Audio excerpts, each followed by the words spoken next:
This video is for educational purpose. Everything you will listen in this video is taken from the internet or any book or any documentary which is available for public.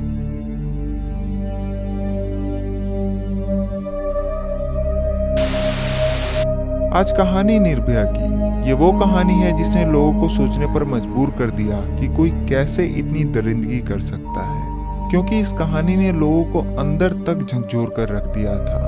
ये वो कहानी है जिसे सुनने के बाद पूरा देश एकजुट होकर एक आवाज बना। ये उस लड़की की कहानी है जिसे कि 16 दिसंबर 2012 से पहले कुछ गिने चुने लोग ही जानते थे, मगर इस घटना के बाद वो लड़की हर घर की हो गई थी और हर कोई ये जानना चाहता था कि अब वो कैसी है। तो चलिए अब मैं ये कहानी आपको शुरू से सिलसिलेवार तरीके से सुनाता हूँ। कहानी शुरू होती है 16 दिसंबर 2012 से। एक 23 साल की आम लड़की जो कि फिजियोथेरेपी की स्टूडेंट थी, वो 16 दिसंबर को अपने एक दोस्त अवनिंद्र प्रताप जो कि एक सॉफ्टवेयर इंजीनियर था, उसके साथ मूवी देखने का प्लान बनाती है। चूंकि उस दिन संडे था इसलिए दोनों की छुट्टी भी थी। वो लड़की दिल्ली के द्वारका इलाके में रहती थी। 16 दिसंबर 2012 की दोपहर तकरीबन 3:30 बजे के आसपास वो लड़की अपने घर से ये बोलकर निकलती है कि 2-3 घंटे में वापस आ जाएगी। उसके बाद वो अपने दोस्त अवनिंद्र से मिलती है। फिर दोनों द्वारका से एक ऑटो में बैठकर दिल्ली के साकेत में एक बहुत ही फेमस मॉल है सेलेक्ट सिटी वॉक, वहां पहुंच जाती हैं। वहां पहुंचने के बाद दोनों ये डिसाइड करते हैं कि वो लाइफ ऑफ पाई मूवी देखेंगे। उसके बाद दोनों मूवी की इवनिंग शो की टिकट खरीदते हैं और इस मूवी का जो टाइम था वो था शाम के 6:40 से रात 8:30 बजे तक का।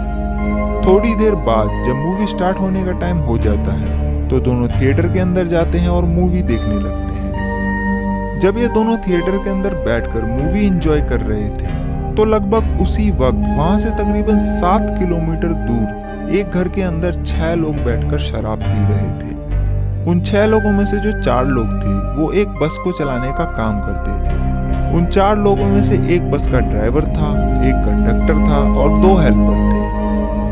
दारू पीने के बाद वो सभी 6 लोग ये डिसाइड करते हैं कि चलो आज बस में बैठकर थोड़ा घूमा जाए। हालांकि दारू पीने के बाद गाड़ी चलाना भी एक जुर्म है, मगर फिर भी मौज मस्ती करने के लिए ये सभी 6 लोग बस में बैठकर निकल जाते हैं और उस बस को दिल्ली की सड़कों पर इधर उधर दौड़ाने लगते हैं। तकरीबन 8:30 बजे के आसपास ये लोग अपनी बस लेकर मुनीरका के सब्जी मार्केट पहुंचे। वहां पहुंचने के बाद इनमें से एक आदमी बस की खिड़की से खानपुर खानपुर आवाज लगाना शुरू कर देता है। तो रामाधार नाम का एक आदमी जो कि मुनीरका में ही एक लकड़ी की दुकान में बढ़ई का काम करता था, वो उस बस में चढ़ जाता है क्योंकि उसे भी खानपुर की तरफ ही जाना था। जब वो बढ़ई बस में बैठा और जब बस वहां से आगे निकली तो कुछ मिनटों बाद ही बस में बैठे लोग उससे कहते हैं कि ये बस खानपुर नहीं बल्कि नेहरू प्लेस जाएगी। उनकी ये बात सुनने के बाद रामाधार उस बस से उतरने लगा, मगर इससे पहले कि वो बस से उतरता उन लोगों ने उसे वापस बस में खींच लिया और उससे छीना झपटी करने लगे। जब उस बढ़ई ने इसका विरोध किया तो वो सभी 5 लोग मिलकर उसकी पिटाई करने लगे और 6ठा आदमी बस चला रहा था। उसके बाद उन्होंने रामाधार से उसका मोबाइल और 1500 रुपए जो उसके पास थे वो छीनकर IIT फ्लाईओवर के पास उसे बस से बाहर धक्का दिया और फिर वहां से बस को भगाकर ले गए। इधर जब ये 6 लोग रामाधार को लूट रहे थे तभी उधर तकरीबन 8:30 बजे वो लड़की और उसका दोस्त मूवी देखकर थिएटर से बाहर आते हैं। उसके बाद ये दोनों घर जाने के लिए एक ऑटो की तलाश करते हैं, मगर कोई भी ऑटो वाला द्वारका जाने के लिए तैयार ही नहीं होता। जो तैयार होता है वो पैसे बहुत ज्यादा बताता है और जब वो लोग ऑटो वाले से मीटर से चलने को कहते हैं तो वो मना कर देता है। खैर इसके बाद जैसे तैसे मोल तोल करने के बाद एक ऑटो वाला उन दोनों को मुनीरका बस स्टॉप तक छोड़ने के लिए तैयार हो जाता है। तो ये दोनों उस ऑटो में बैठ जाते हैं और सोचते हैं कि बस स्टॉप पर पहुंचकर वहां से 764 नंबर की बस पकड़कर द्वारका चले जाएंगे। इसके बाद वो दोनों ऑटो में बैठकर तकरीबन 8:45 पर सेलेक्ट सिटी वॉक से निकलते हैं और लगभग 10-12 मिनट में ही ये ऑटो वाला उन दोनों को मुनीरका बस स्टॉप पर छोड़ देता है। अब ये दोनों वहां खड़े होकर अपनी बस के आने का इंतजार करने लगे। ये दोनों अपनी बस का इंतजार कर ही रहे थे कि तभी वहां लगभग 9 बजे के आसपास एक सफेद रंग की चार्टेड बस आकर रुकती है और उस बस में से एक आदमी द्वारका और पालम मोड़ चिल्ला रहा था। तो क्योंकि रात के लगभग 9 बज गए थे और फिर देर भी हो रही थी, इसलिए ये दोनों इस बस में सवार हो जाते हैं और बस की आगे वाली एक सीट छोड़कर दूसरी सीट पर बैठ जाते हैं और फिर ये बस वहां से चल देती है। ये सफेद रंग की बस जिसमें वो लड़की और उसका दोस्त चढ़े, ये वही बस थी जिसे कि वो 6 लोग शराब पीने के बाद मौज मस्ती करने के लिए लेकर निकले थे और जिसमें कि अभी थोड़ी देर पहले ही उन्होंने एक आदमी से लूटपाट भी की थी। उस बस में जो 6 लोग पहले से सवार थे, उनमें से एक था राम सिंह, जो कि उस बस का ड्राइवर था। दूसरा राम सिंह का भाई मुकेश सिंह, जो कि उस बस में हेल्पर का काम करता था। तीसरा था अक्षय कुमार उर्फ ठाकुर, जो कि उस बस का क्लीनर था। चौथा पवन गुप्ता और पांचवा विनय शर्मा। ये दोनों बस में तो काम नहीं करते थे, पर ड्राइवर राम सिंह के अच्छे दोस्त थे और ये पांचों लोग एक ही इलाके में रहते थे। जो छठा आदमी उस बस में था, उसका नाम था राजू। राजू उन लोगों के साथ नहीं रहता था और ये उसी दिन यानी 16 दिसंबर 2012 की दोपहर में ही इन पांचों से मिला था। खैर, जब ये बस मुनीरका बस स्टैंड से निकली तो इसके बाद ये जो लड़की और लड़का थे, इन्होंने टिकट मांगी। तो उन लोगों ने टिकट तो नहीं दी, पर दोनों से किराए के नाम पर 10-10 रुपए ले लिए। इसके तकरीबन 5 मिनट बाद जब ये बस मलाई मंदिर के पास फ्लाईओवर पर चढ़ी तो उन्होंने बस का दरवाजा बंद कर दिया और बस की लाइट भी बुझा दी। उसके बाद इनमें से 3 लोग इन दोनों के पास आए और इन्हें देखकर भद्दे और घटिया कमेंट पास करने लगे और फिर गाली देनी भी शुरू कर दी। ये सुनकर उस लड़की के दोस्त को गुस्सा आता है और वो इनका विरोध करने लगता है। तो वो तीनों लोग मिलकर उस लड़के को पीटने लगते हैं। ये देखकर लड़की अपना फोन निकालती है और पुलिस को 100 नंबर पर कॉल करने की कोशिश करती है, मगर वो लोग उसका मोबाइल भी छीन लेते हैं। इसके बाद बाकी के 2 लोग भी अपने साथ एक लोहे की रॉड लेकर आते हैं और उस रॉड से उस लड़के को बुरी तरह मारने लगते हैं। जब वो लड़की अपने दोस्त को बचाने की कोशिश करती है तो वो लोग उस लड़की को भी मारने लगते हैं। इसके बाद ये लोग उन दोनों के पर्स, मोबाइल, डेबिट कार्ड, घड़ी वगैरह भी छीन लेते हैं। यहाँ तक कि ये लोग इन दोनों के कपड़े भी उतरवा देते हैं। जब वो लड़का उनकी पिटाई से लगभग बेहोश हो जाता है, तब वो लोग उस लड़की को बस की पिछली सीट पर ले जाते हैं और फिर बारी बारी से वो सभी लोग उस लड़की का बलात्कार करते हैं। इस दौरान वो बस लगातार दिल्ली की सड़कों पर दौड़ रही थी। बीच बीच में बस के ड्राइवर भी बदल रहे थे और उस चलती बस में ये 6 लोग उस बेचारी लड़की का गैंगरेप कर रहे थे। यहाँ तक कि जब उस लड़की ने अपने आप को बचाने और उनका विरोध करने की कोशिश की तो दरिंदगी का ये आलम था कि उनमें से एक ने उस लड़की के प्राइवेट पार्ट में लोहे की रॉड तक घुसा दी। तकरीबन 1 घंटे तक उन 6 लोगों ने उस लड़की को नोचा, खसोटा और जानवरों से भी बदतर सलूक किया। उन हैवानों ने उस लड़की के जिस्म का एक भी ऐसा हिस्सा नहीं छोड़ा जो सही सलामत हो और जिस पर कोई जख्म का निशान न हो। वो लड़की चिल्लाती रही, बचाओ बचाओ, मगर उस चलती बस से ट्रैफिक की आवाज में उस लड़की का ये शोर किसी के कानों तक नहीं पहुंचा। इसके बाद जब इन दरिंदों का मन भर गया, तब वो उस लड़के को भी पीछे लेकर आए और दोनों को बस के पिछले दरवाजे से बाहर फेंकने की कोशिश की, मगर पीछे का दरवाजा खुला नहीं क्योंकि वो जाम था। उसके बाद वो लोग दोनों को आगे खींच कर लाए और महिपालपुर फ्लाईओवर के पास एक सुनसान जगह पर जहां झाड़ियां भी थी, वहां चलती बस से इन दोनों को बस के अगले दरवाजे से बाहर फेंक दिया और फिर बस को उनके ऊपर चढ़ाने की भी कोशिश की। मगर जो लड़का था वो थोड़े होश में था, तो उसने लड़की का हाथ पकड़कर किसी तरह सड़क के किनारे खींच लिया और बस का पहिया उनके ऊपर चढ़ने से बाल बाल बच गया। फिर वो लोग तेजी से बस को वहां से भगा कर ले गए। अब ये दोनों 16 दिसंबर की रात दिल्ली की उस कड़ाके की ठंड में सड़क किनारे लहूलुहान पड़े थे। जिस्म पर कोई कपड़ा नहीं था और न ही शरीर में जान बची थी। फिर भी उस लड़की का दोस्त किसी तरह हाथ से इशारा कर लोगों से मदद मांगने की कोशिश कर रहा था। इस दौरान उस जगह से कई गाड़ियां गुजरी। लड़के की आवाज सुनकर कई लोग वहां रुके भी, मगर किसी ने कोई मदद नहीं की। फिर भी वो लड़का हाथ हिलाकर और आवाज लगाकर लोगों से मदद मांगता रहा। उसी दौरान नेशनल हाईवे टोल प्लाजा पर काम करने वाले राजकुमार नाम के एक शख्स, जो कि अपनी मोटरसाइकिल से NH8 पर पेट्रोलिंग कर रहे थे, वो उसी जगह से गुजर रहे थे।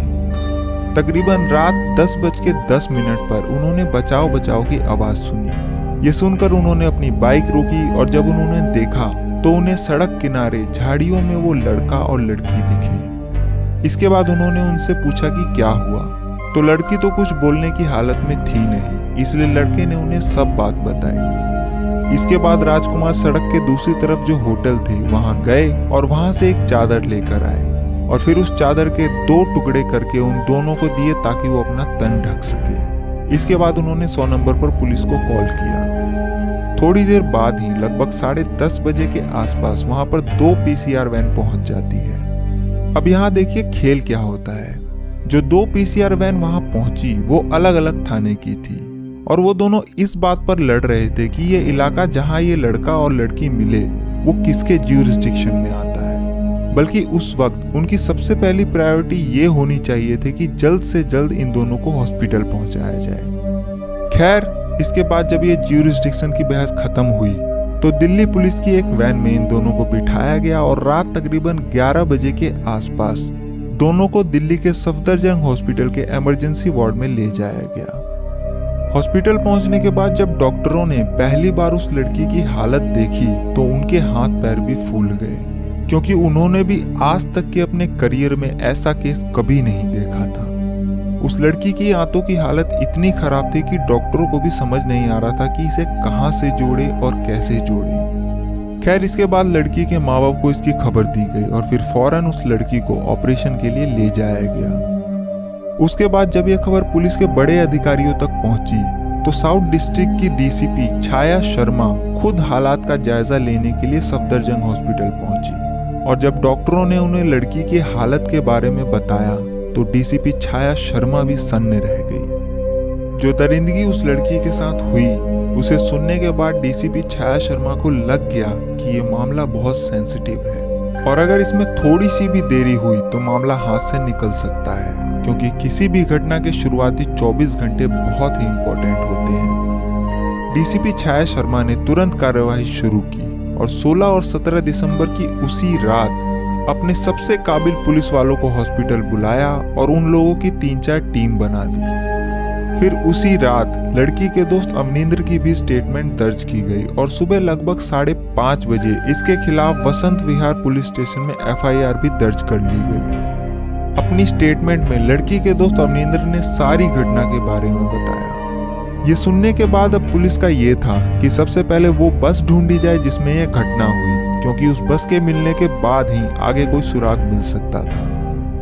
इसके बाद पुलिस ने अमनिंदर से बस की डिस्क्रिप्शन के बारे में पूछा तो उसने बताया कि वो एक सफेद रंग की बस थी और उस बस के दोनों साइड पीले और हरे रंग की पट्टी थी। उस बस का पिछला दरवाजा जाम था, बस के आगे वाले पहिए का कवर गायब था और उस बस के ऊपर यादव लिखा हुआ था। अब दिल्ली पुलिस को बस के बारे में तो जानकारी मिल गई, मगर पूरी दिल्ली में एक ऐसी बस ढूंढना जो सफेद रंग की हो और जिसके दोनों तरफ पीले और हरे रंग की पट्टी हो, वो बहुत मुश्किल था, क्योंकि न जाने पूरी दिल्ली में ऐसी कितनी सफेद बस होंगी जिसके साइड में पीले और हरे रंग की पट्टी होगी और न मालूम कितनी बसों के ऊपर यादव लिखा होगा। और उन बसों में से उस बस को ढूंढना जिसमें ये क्राइम हुआ हो, वो एक तरह से भूस के ढेर में सुई ढूंढने जैसा था। मगर इसके अलावा और कोई चारा भी नहीं था, क्योंकि उस बस के जरिए ही आगे कोई सुराग मिल सकता था। इसके बाद पुलिस की एक टीम 17 दिसंबर की सुबह ही सबसे पहले तो मुनीर का बस स्टॉप पहुंची, जहां से लड़की और उसका दोस्त उस बस में चढ़े थे, मगर मुनीर का बस स्टैंड से कोई सबूत नहीं मिला। फिर पुलिस महिपालपुर के उस स्पॉट पर पहुंची जहां उन दोनों को बस से बाहर फेंका गया था। जब पुलिस वहां पहुंची तो उन्होंने देखा कि जहां इन दोनों को फेंका गया उसके दूसरी साइड काफी सारे होटल्स हैं और उन होटलों में CCTV कैमरे भी लगे हैं। तो अब पुलिस एक एक कर उन होटलों के CCTV फुटेज खंगालना शुरू करती है, मगर उन्हें कोई कामयाबी नहीं मिलती। लास्ट में पुलिस वहीं के एक होटल जिसका नाम होटल दिल्ली 37 था उसमें पहुंचती है। फिर उसकी भी CCTV फुटेज को खंगालती है। उस फुटेज में भी पुलिस को बहुत सारी सफेद बसें दिखती हैं मगर पुलिस का माथा तब ठनकता है जब वो देखती है कि एक सफेद बस जिस पर यादव लिखा था वो कल रात यानी 16 दिसंबर 2012 को एक ही जगह से 20 मिनट के अंदर 2 बार गुजरती है। उस सीसीटीवी फुटेज में दिखा कि पहले तो वो बस रात 9:34 पर वहां से गुजरी और फिर सेम वही बस रात 9:53 पर भी ठीक उसी जगह से गुजरी। इस चीज ने पुलिस को उस बस के ऊपर शक करने पर मजबूर कर दिया। उसके बाद दिल्ली पुलिस ट्रांसपोर्ट डिपार्टमेंट पहुंची और इस बस की डिटेल्स निकलवाई और फिर उसके जरिए उस बस के मालिक तक पहुंच गई। वहां पहुंचने पर पुलिस को बस का नंबर भी मिल गया और ये भी पता चला कि ये बस स्कूल के बच्चों को लाने और ले जाने का काम करती है। अब पुलिस को बस के बारे में सारी जानकारी तो मिल गई मगर वो बस अब भी गायब थी क्योंकि उस बस के मालिक को भी नहीं पता था कि फिलहाल इस वक्त उसकी बस कहाँ खड़ी है।